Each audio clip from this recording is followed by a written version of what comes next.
Hello, leaders, and welcome to the weekend edition of Run to Your Leadership Challenges, the daily show that helps you leverage conflict to master your leadership and life skills and grow your business. Well, today I want to do a recap of this past week where I explained how knowing your DISC behavioral style can actually help you understand how you and others around you contribute to and/or work through conflict. Now, we're giving you a sneak peek into this conflict leadership program that we're developing here at CLC. And this is just a fraction of a part of one of the modules in this program. So, as I've been saying all week, our research has showed us that conflict is directly tied to our identity. And when our identity is challenged or threatened in any way, shape, or form, man, it can have a tendency to set off an internal trigger within us and can spark conflict. A part of the first module in this conflict leadership program is personal identity awareness, and a section of this module is breaking down and understanding the 4 behavioral styles that make up the DISC assessment, so that you can know how you process things, your strengths, your leadership and communication styles, and just so much more. The last 4 days, we've discussed all 4 behavioral styles, and today I'm going to give you some key takeaways that you can key in on. So first of all, it's very important to understand that each of the 4 styles all have different ways they contribute to and work through conflict. The D's run to conflict.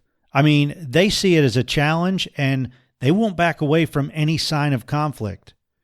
Your I behavioral styles will often wonder why everyone just can't get along, and will almost laugh their way through conflict. They don't like conflict a whole lot because it gets in the way of them having fun and the open conversations that they crave.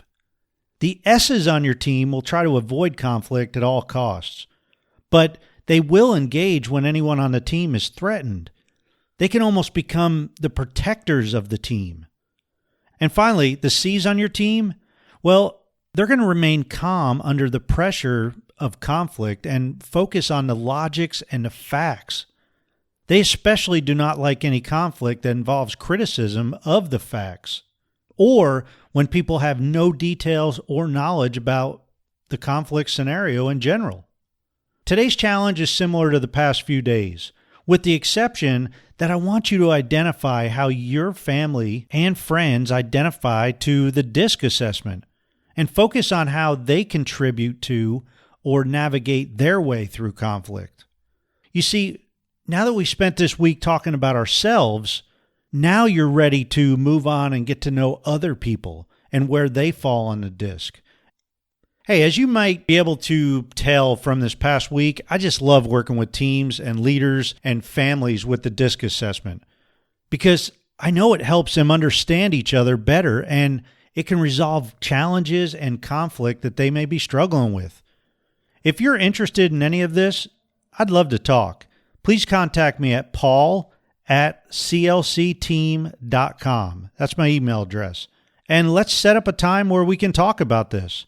I hope you have a great rest of your day and weekend. And until Monday, run to your challenges.